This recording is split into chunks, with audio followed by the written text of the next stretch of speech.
fees for 5 minutes. Thank you very much, Madam Chair. Appreciate the opportunity to have a round here. You're running a very efficient meeting. Thank you for letting a third round go. Mr. Tisch, just thinking about Ontario and broader Canadian economy, but Ontario is obviously a manufacturing hub in the country, as is Quebec, of course. How the current status quo that we're in today,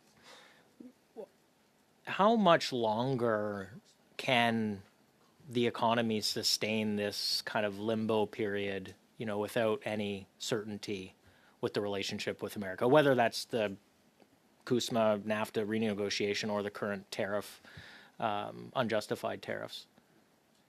It's very hard to speculate on that, Mr. Chambers. I think I've seen numbers suggesting that the scenario we're now in, of everything that was estimated earlier in the year as to what the impact of the tariffs would be, that we are still in the best case scenario, right? We came very close to tipping into recession, as did the U.S. We didn't, right? Unemployment levels, seem to have stabilized. The forecast in Ontario, I think, is for 0.9% economic growth in 2026. This year it'd be, maybe 0.8. We'll see where it ends up at the end of the year. But none of this is success, right?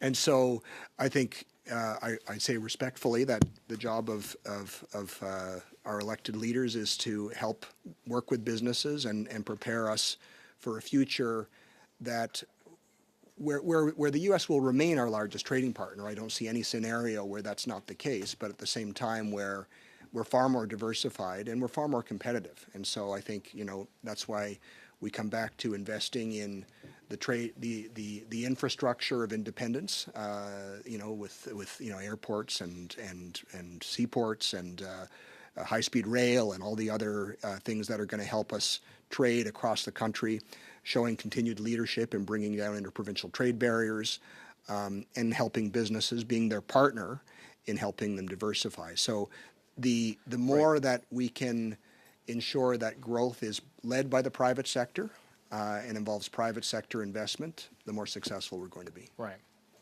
But you would say that it's like existential that we have a solution or some kind of conclusion to the best that we can with our largest trading partner, which you acknowledge is likely to remain our largest trading partner, correct? Like we can't sustain a status quo indefinitely.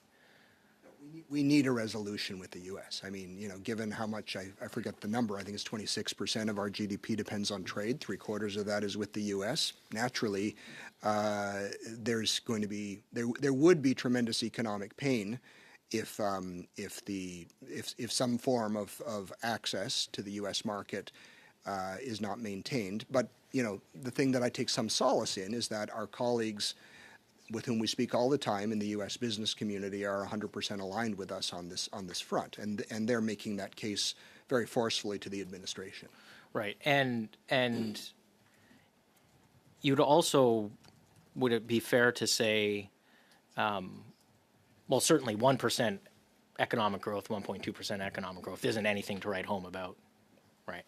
And you mentioned that some companies might not be leaving, which, according to your survey, I think, might be, optimistic, but certainly there's no new investments in, like, say, manufacturing capabilities while we're in this limbo period, correct? Like if you're making an investment decision, you're probably waiting to see how the...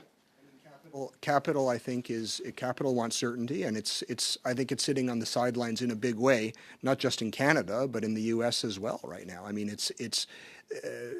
business wants predictability. We need to know what the rules are, and that de-risks the investment proposition, right? So, yeah, I mean, I agree with you. This level of growth is not what we should be aiming for, and the president says America first. I think right now it's North America last, if this trade policy continues, and that's why I have some optimism that there are enough voices of common sense in America that are saying what we're saying, and I think the challenge is, of course, to continue to work with at a business-to-business level, to work with both Republican and Democratic governors who believe in the trade agreement, and ensure that we protect this vital access to our largest trading partner while diversifying our trade to other economies. Thank you.